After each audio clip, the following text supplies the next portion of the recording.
for a Viksit Bharat. This speech of the Honorable President comes at a time when India today, despite the global economic slowdown, is the world's fastest growing large economy. It comes at a time when India has lifted 25 crore people out of poverty. It comes at a time when our people are given wings to their aspirations. It comes at a time when the youth of India, the Yuva Shakti, are being empowered to be the future torchbearers of this hoary, great civilization. Adhyaksh ji, in the last 12 years, the popularity and political capital of our government and our Prime Minister is on a constant increase. And 12 years is a very long time in a competitive democracy like ours. In the same 12 years, many other democracies have seen many leaders come and go. We have seen how in United States, in United Kingdom, in Japan, in Italy, in many countries where, like us, we have a thriving democracy, many leaders have come and gone. But it is to the testament of the Prime Minister's dedication, his delivery of governance, that not once, not twice, but consecutively, third time the Prime Minister has been re-elected to office with thumping majorities, and our popularity and political capital is only increasing. अध्यक्ष जी, मैं कल राष्ट्रपति जी के अभिभाषण जब मैं पढ़ रहा था, स्वाभाविक तौर पर मुझे लगा कि पिछले 10 साल से पहले, क्योंकि पिछले 10 साल के अभिभाषण में हम सब भाग ले चुके हैं, यहां पिछले 5 साल में यहां बैठकर सुनने का मौका जनता ने मुझे दिए है। लंबी सफर पूरे देश पिछले 10 साल में हम किए हैं। स्वाभाविक रूप से मैं यूपीए की कालखंड के राष्ट्रपति के अभिभाषणों को मैं एक बार देख रहा था। To put into context the journey of development the country has done in the last 10 years, I went and read the 10 speeches of the Honorable President delivered during the 10 years of the UPA.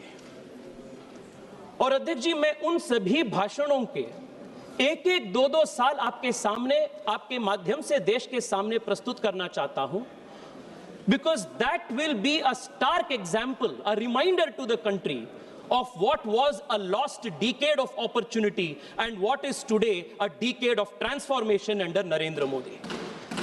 अध्यक्ष जी, सबसे बड़ा change जो पिछले 10 साल में देश में हुआ है, वो ये है कि पिछले 10 साल में राष्ट्रपति जी के हर अभिभाषण में करप्शन के स्कैम्स के या स्कैंडल के एक उल्लेख का भी जरूरत नहीं है, because we have delivered the most honest, most integrable government in the last 10 years. This has been the biggest achievement of this government. अध्यक्ष जी, मैं आपको 2011 का राष्ट्रपति जी के अभिभाषण का एक वाक्य पढ़ना चाहता. This is what the Honorable President said in her address. There has been a grievance in some quarters that the benefits intended for the poor through anti-poverty programs have not reached them in full measure. ये 2011 में budget भाषण में राष्ट्रपति जी ने कहे थे. Corruption का सबसे बड़ा भोज, करप्शन का सबसे बड़ा नुकसान देश के गरीब को होता था. And contrast it to today, when in 2026, Honorable President says in her address, my government is institutionalizing transparency and honesty in systems. In the last 1 year, my government has provided benefits worth more than 6.75 lakh crore rupees directly to the beneficiaries through direct benefit transfer. 2011 के UPA जमाने में राष्ट्रपति जी कहे, she has said that the benefits intended for the poor are not reaching them in the right measure. And here in 2026, the government has delivered 6.7 lakh crore rupees in direct benefit transfers in the account to the people of this country. Adhyaksh ji, the difference is unmistakable.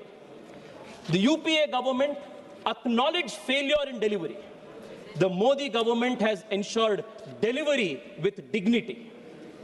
What was once rhetoric has now become reform. What was once leakage is now replaced with direct benefit transfer.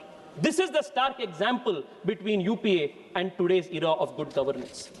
Adhyaksh ji, the other most important aspect of contrast lies in how the earlier government handled the country's economy.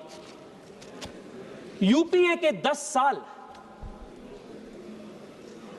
High inflation के और लो growth के 10 साल था, policy paralysis के 10 साल था, और UPA के 10 साल के आप जब भाषण देखते हैं अध्यक्ष जी, मैं तो हैरान हो गया देख के। हर भाषण में फेल्यूर का एक्सप्लेनेशंस होता था, फेल्यूर के एक्सक्यूजेस होता था। मैं आपको जिक्र करना चाहता हूं 2009 के भाषण, राष्ट्रपति जी का 2009 के भाषण में कहा जाता है, India is facing a low growth. It will require meeting the challenge of restoring economic growth, which is now hurt by global economic slowdown, back to a higher growth path. High growth is necessary to provide government the capacity to expand opportunities for employment. ये 2009 का acknowledgement है। 2010 में did things change? In 2010, the president says, the current financial year is expected to see a slowing down of growth on account of the global recession. ये 2010 का। 2011 में low growth and high inflation तो common बन चुका था, routine बन चुका था, and 2011 में पुनः जिक्र होता है। We have gone through a difficult year for our country. Inflation has become a problem in the past year. 2009, 2010, 2011, the same script continues. 2013 में ये देखिए अध्यक्ष जी, we are burdened by gathering anxieties about economic slowdown, job security, employment prospects. People are concerned about the security of our women and children. The past year has been a very difficult one for the global economy. Europe is in recession. Most emerging markets are growing very slowly. It has been a difficult year for India also. Both global and domestic factors have affected our growth. The Indian economy is currently experiencing slower growth. Real GDP grew by 5.4% in the first half of the current fiscal year. This is significantly lower than the average of around 8% in the last decade. Yet 2013 में government puts this on record. Adhyaksh ji, the 10 years of UPA, the entire economic narrative was of slowdown, of inflation, of anxiety, of youth having no jobs, and most importantly, it was a narrative of excuses. मैं आज के अभिभाषण का contrast आपके सामने रखना चाहता हूं अध्यक्ष जी। Today, the Honorable President has addressed the country and she has said, over the last 11 years, the economic foundation of the country has grown significantly stronger. Despite various global crises, India has remained the fastest growing major economy in the world. India has further improved its record in keeping inflation under control. It is directly benefiting the poor and middle class. As a result of the policies of my government, the income of our citizens has increased, the savings has grown, their purchasing power has also increased. ऐसा नहीं था कि पिछले 10 साल में challenges हम नहीं face किए. We faced a once-in-a-century pandemic, but we did not blame our domestic economic record because of a pandemic. अध्यक्ष जी, मैं कहीं पढ़ रहा था. What is the difference between great leadership and weak leadership? Weak leadership excuse देते हैं. Weak leadership बोलते हैं because of this reason we are not able to do. Great leadership ये होता है, they say despite these challenges we are doing. ये because of और despite of के जो फर्क है, यही बीजेपी और कांग्रेस के बीच का फर्क है, यही फर्क है नरेंद्र मोदी और कांग्रेस पार्टी के बीच का फर्क है। Despite a global once in a century pandemic, despite disruption of global supply chains, despite unprecedented global economic headwinds, Europe is slowing down today. Emerging economies, developed economies around the world have slowed down today, but we have not made this as an excuse. Despite these challenges, the country is today the world's fastest growing large economy in the world. This is the strength of how we have managed the macroeconomic fundamentals in the last 10 years. And it has come after a lot of hard work. I'll come there, Adhyakshji, in the next portion.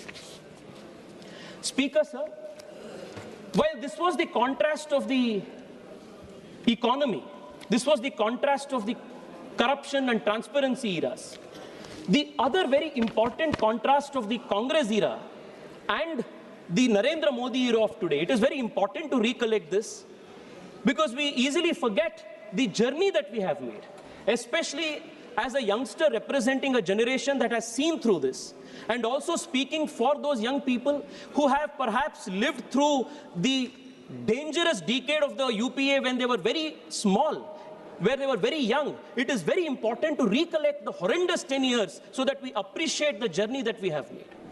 Adhyakshji, what was the situation of the country's internal security? मैं आपको जिक्र करना चाहता हूं UPA के राष्ट्रपति अभिभाषणों के वाक्यों का। इन 2010 यह कहा जाता है, infiltration of terrorists from across the line of control in Jammu and Kashmir has gone up. This is the acknowledgement in 2010. In 2011, did things change? Did the government do anything? In 2011, the government again says, certain parts of the country have suffered from unacceptable high levels of violence, especially areas affected by left-wing extremism and Kashmir Valley. 2012 में पुनः कहा जाता है, the bomb blast on July 13th, 2011 in Mumbai and September 11, 2011 in Delhi are a grim reminder that terrorist modules continue to be active in the country. In 2011, 18 terrorist modules were neutralized.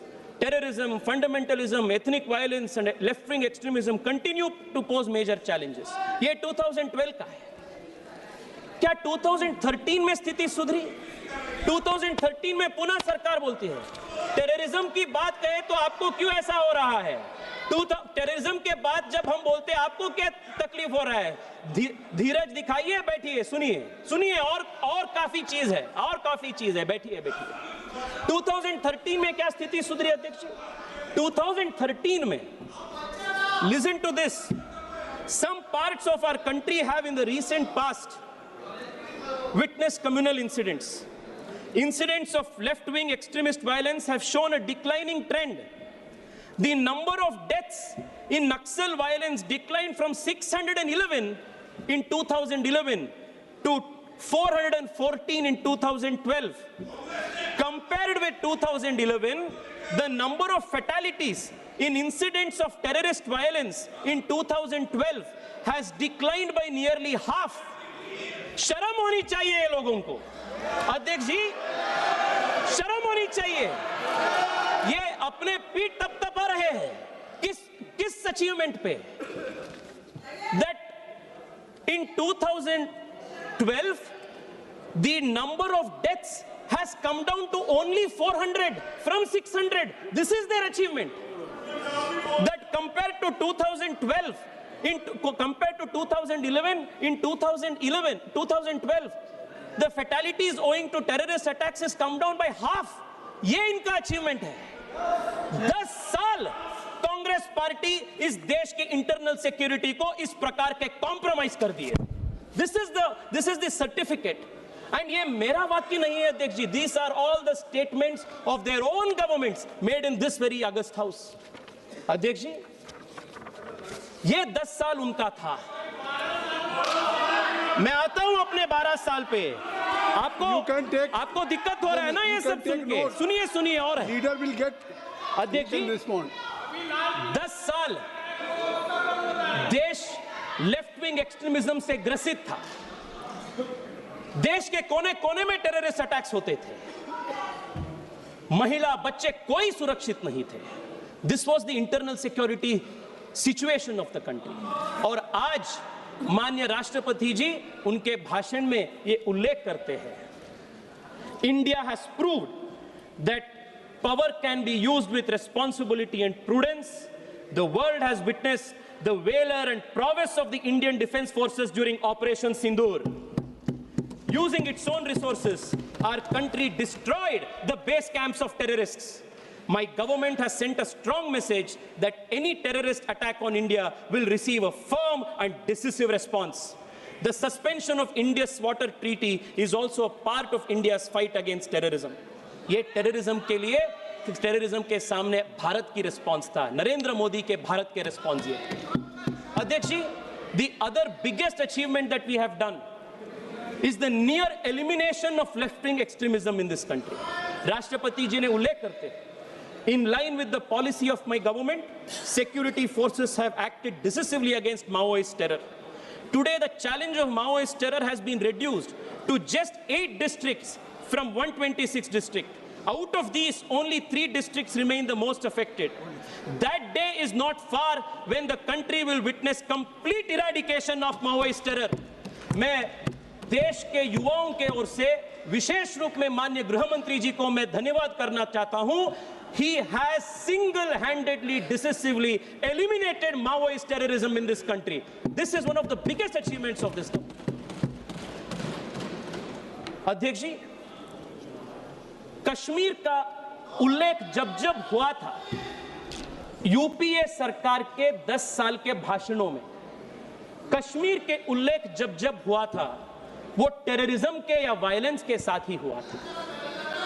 पहली बार 2014 के बाद, article 370 हटाने के बाद पहली बार कश्मीर का उल्लेख development के साथ, ग्रोथ के साथ और युवाओं के नए शक्ति और विकास के साथ हो रहा है। This is the change in the language of the government, in the speeches that this parliament has recorded. अध्यक्ष जी, there is one another important issue that the country must understand. जब इतने सारे अटैक्स होते थे, टेररिस्ट अटैक्स होते थे देश में, कांग्रेस पार्टी का रिस्पांस क्या था टेररिस्ट अटैक्स के विषय पे? मैं बताता हूं आपको क्या था, हैरान हो जाएंगे सुन के। अध्यक्ष जी, our response to terrorist attacks has been clear. When Uri happened, we responded with a surgical strike. When terrorism struck again, we responded with an air strike in Balakot. Under this very government, we responded with Operation Sindoor. We responded to them in the language that the government, the terrorist attack, understands. मैं आपको बताना चाहता हूं अध्यक्ष जी, इनके बैठने के अध्यक्ष जी, ये नरेंद्र मोदी सरकार की रिस्पांस थी। कांग्रेस सरकार की रिस्पांस क्या था? कांग्रेस की एक रिस्पांस क्या था टेररिज्म के लिए? अध्यक्ष जी, इन 2010 they make a categorical reference towards terrorism in the president's address, and वहां ये उल्लेख करते हैं, our unity and social harmony is the best answer to the terrorists and their divisive designs. Hence, the government is committed deeply to protecting our social fabric and proposes to move the early passage of the Communal Violence Bill 2005 in the session of Parliament. ये क्या bill था? A bill that presumed guilt on the Hindus of the country. A bill that gave a legal presumption that the majority will be default perpetrators of violence. ये कांग्रेस सरकार ने बोलते हैं 2010 में that this should be the response to terrorists. शर्म होनी चाहिए आप लोगों को। टेररिस्ट के डिजाइन को देश में लागू करने का काम कांग्रेस सरकार ने 2009-2010 में करने का प्रयास किए थे। अध्यक्ष जी,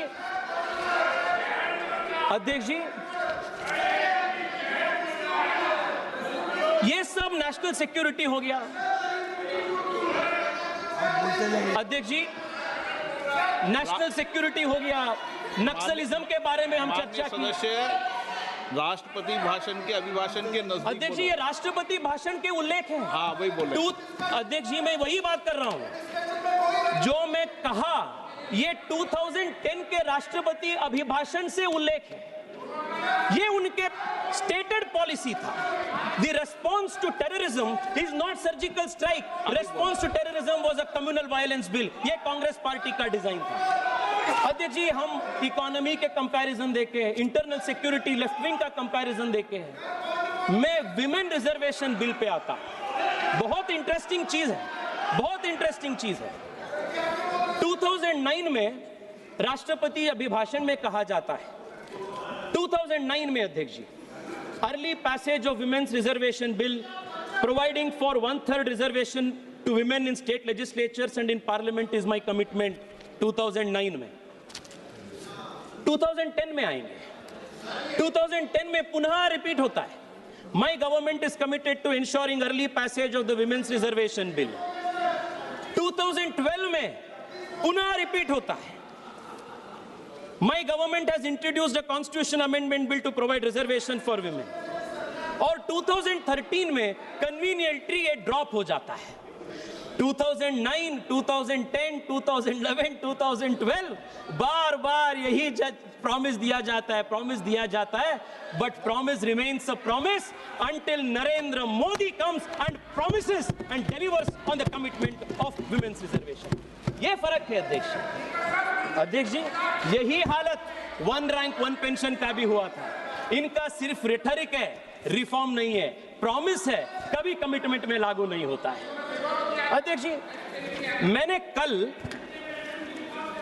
कांग्रेस के 2004 से 2014 तक 10 साल के भाषण को पीडीएफ में ओपन करके कीवर्ड सर्च किया। क्या भारत के सांस्कृतिक विरासत के बारे में, अपने सिविलाइजेशन के बारे में, कल्चर के बारे में, अपने मंदिरों के, अपने भाषाओं के, अपने विरासत के बारे में क्या उल्लेख भी किया है क्या? इसको मैंने कीवर्ड सर्च करके पीडीएफ में 10 साल के भाषण को मैंने एक बार देखा।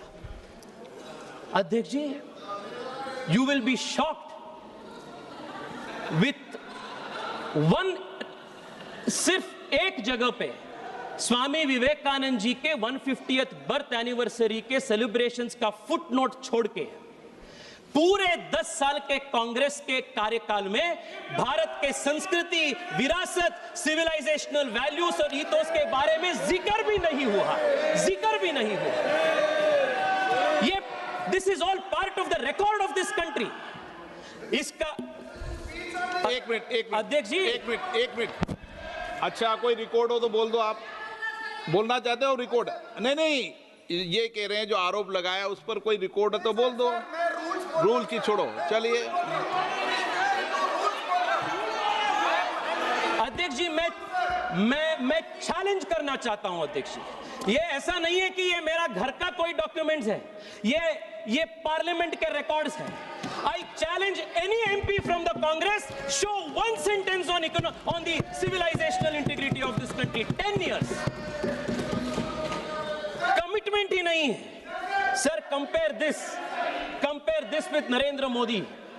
2014 में पहली बार जब हम आते हैं, हम देश को वादा करते हैं, we will do technology and we will also improve tradition.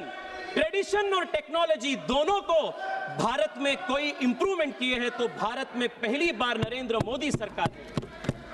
अध्यक्ष जी, हृदय स्कीम 2015। माननीय सदस्य, एक मिनट। माननीय सदस्य प्लीज, मेरी बात सुनिए, पहले मेरी बात सुनिए। मैं आपको, आपकी पार्टी के लोग आपका नाम नहीं देंगे तो भी मैं आपको बोलने की इजाजत 5 मिनट दूंगा। माननीय सदस्य, इनकी बात खत्म कर लें तो। राहुल गांधी जी की पहले अध्यक्ष जी, मैं तो यहाँ हाथ में 10 साल के यूपीए के पूरे स्पीचेस को प्रिंट आउट करके लेकर आ चुका हूं।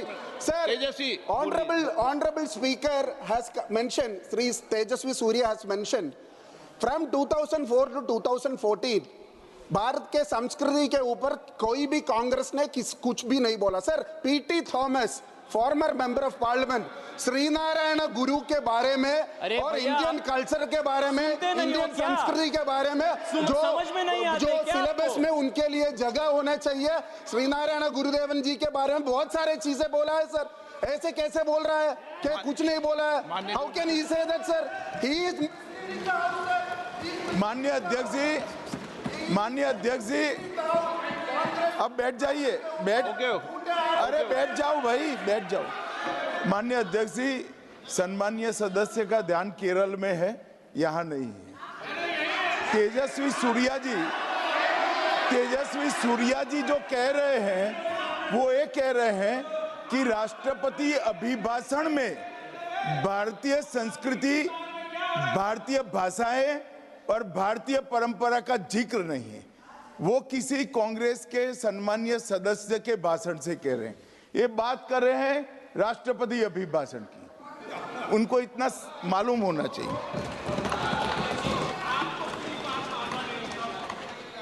को समझाने का प्रयास उन्होंने किए आप समझाओ, पर समझदार हैं। अध्यक्ष जी, मैं एक्सपेक्ट किया था, इसलिए मैं 10 साल के उनके भाषणों के प्रति को मैं प्रिंट आउट करके आ चुका। मैं उनको देता हूं 10 साल के स्पीचेस को आप देखिए लाइन बाय लाइन, अगर आपको मिलता है तो आप देश को दिखाइए। अध्यक्ष जी, contrast this to what we did 2015 में। नरेंद्र मोदी जी आते ही हम हृदय स्कीम को शुरू किए, हम प्रसाद स्कीम को शुरू किए, टेंपल टाउन्स का डेवलपमेंट हमने किए, स्वदेश दर्शन का शुरू हुआ, एक भारत श्रेष्ठ भारत के कल्पना हमने देश को दी, केदारनाथ धाम, 4 धामों यात्रियों के लिए हम इंफ्रास्ट्रक्चर की काम की, विश्वनाथ धाम की कॉरिडोर का प्रोजेक्ट हुआ, महाकाल के प्रोजेक्ट हुआ। अध्यक्ष जी, किरीट प्राय के रूप में इन सब को एक ताकत देने के लिए भव्य राम मंदिर का भी उद्घाटन नरेंद्र मोदी जी के कार्यकाल में। अध्यक्ष जी, ये क्यों महत्व पड़ता है?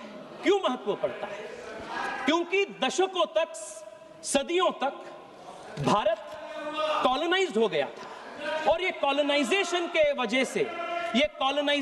वजह से देश में एक प्रकार की इंफीरियरिटी कॉम्प्लेक्स इस देश में आ गया था। मुझे कहने के लिए अत्यंत गर्व है अध्यक्ष जी, एक देश के युवा होने के नाते, कि इस साल के राष्ट्रपति के अभिभाषण में we have said something that no government in independent India's history has ever said. राष्ट्रपति अभिभाषण में हम बोलते हैं, from the cultural perspective, India is among the richest nations in the world. Through Macaulay's conspiracies, a sense of inferiority was instilled.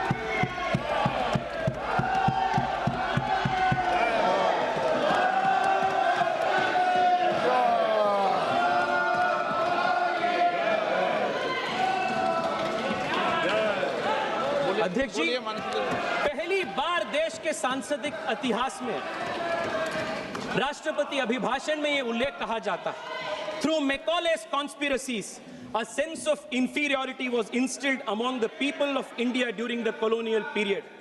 Now, for the first time since independence, my government has shown the courage to strike a blow on this. ये पहली बार किसी सरकार ने colonisation के ऊपर, Macaulay के conspiracies के ऊपर, डीकॉलोनाइजेशन के ऊपर बात कही गई।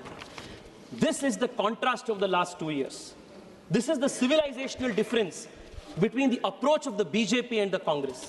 अध्यक्ष जी, हम सुने कांग्रेस हमेशा कहते हैं, अरे मनरेगा भी हमें शुरू किए थे, डीबीटी भी हमें शुरू किए थे, आधार भी हमें शुरू किए थे, ये सब हमें शुरू किए थे।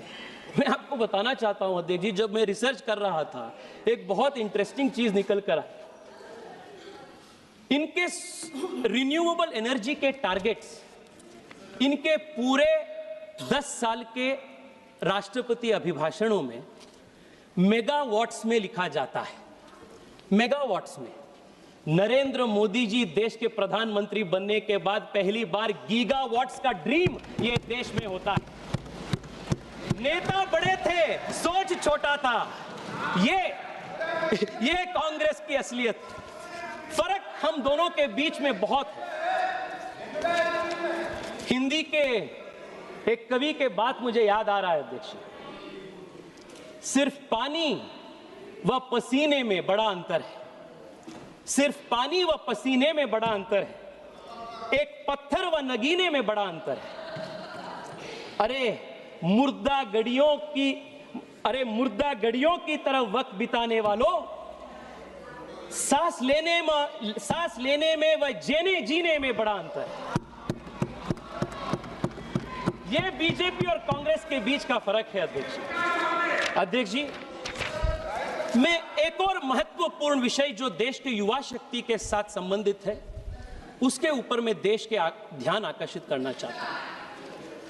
अध्यक्ष जी, पिछले 10 साल में सबसे बड़ा जो चेंज देश में आया है, जो मैं मानता हूं कि इंफ्रास्ट्रक्चर बिल्ड करने से कठिन है। पैसा डाले तो बिल्डिंग्स हो जाता है, इंफ्रास्ट्रक्चर फ्लाईओवर्स बन जाते हैं, एयरपोर्ट्स बन जाते हैं, पर एक देश का, एक समाज का कल्चर चेंज करना, एक बिहेवियरल पैटर्न में बदलाव ले आना, एक एस्पिरेशन में बदलाव ले आना, यह सबसे कठिन चीज होती है। अध्यक्ष जी, 10 साल पहले इस देश के युवा का एस्पिरेशन क्या होता था? सबसे अच्छे पढ़े लिखे नौजवान का भी एस्पिरेशन एक सरकारी रोजगार लेने का होता था। अगर किसी के पास सरकारी रोजगार नहीं मिला, तब वो जाके प्राइवेट में काम करता था। It was look down upon it.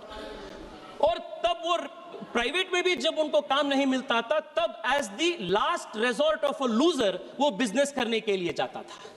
ये 10 साल पहले देश की स्थिति थी, पर आज देश के एस्पिरेशन बदलाव हो गया है, चेंज हो गया है।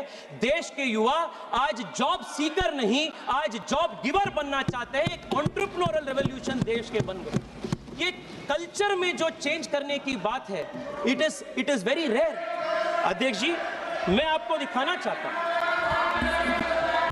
जैसे मैं सांस्कृतिक विरासत के बारे में उल्लेख किया, वैसे ही स्टडी में 10 साल के यूपीए के भाषणों में entrepreneurship, startup, ease of doing business, economy strengthening, deregulation, decriminalisation, ऐसे 8-10 कॉम्बिनेशंस में मैं वर्ड सर्च किया। 10 साल के भाषणों में एक बार भी स्टार्टअप का जिक्र 10 साल में नहीं है। एक बार भी एंटरप्रेन्योरशिप का जिक्र 10 साल में नहीं है। एक बार भी deregulation, ease of doing business, PLI, ऐसे एक स्कीम का भी उल्लेख नहीं है। अध्यक्ष जी, the biggest change that we have seen in the last 10 years is Narendra Modi has given the young of India a new vocabulary of building India. आज देश के युवा एंजल इन्वेस्टमेंट के बारे में बात कर रहे हैं, आईपीओ के बात कर रहे हैं, मुद्रा के बारे में, स्टैंड अप के बारे में, पीएलआई के बारे में, कंपनी को आईपीओ ले जाने में। ये 10 साल पहले देश के युवाओं के वोकैबुलरी में ही ये शब्द नहीं था। This change is what Narendra Modi Sarkar has brought to this country, and this is the difference that has come. अध्यक्ष जी, मैं वाइंड अप कर रहा हूं 1-2 मिनट में। कन्नड़ा में अध्यक्ष जी कहा जाता है, एक कवि ने बोला है, मूरु सागर नूरु मंदिर दैव ಸಾವಿರವಿದ್ದರೆ, ಗಂಗೆ ಇದ್ದರೆ, ಸಿಂಧುವಿದ್ದರೆ, ಗಿರಿ ಹಿಮಾಲಯವಿದ್ದರೆ, ವೇದವಿದ್ದರೆ, ಭೂಮಿ ಇದ್ದರೆ, ಘನ ಪರಂಪರೆ ಇದ್ದರೆ, ಏನು ಸಾರ್ಥಕ ದೇಶದ ಯುವಕರೇ ಮಲಗಿ ನಿದ್ರಿಸುತ್ತಿದ್ದರೆ। ये कन्नड़ा में एक कवि कहते हैं। इसका मतलब यह है अध्यक्ष जी, 3 सागर हो, 100 मंदिर हो, हजारों देवता हो, गंगा सिंधु हो, हिमालय पर्वत हो, वेद धरती हो, गौरवशाली परंपरा हो, लेकिन यदि देश के युवा सोए रहे, दिशाहीन भटकते रहे, तो इन सब का क्या अर्थ है? ये इसका मतलब है। 10 साल तक देश के युवाओं को दिशाहीन कर दिए थे।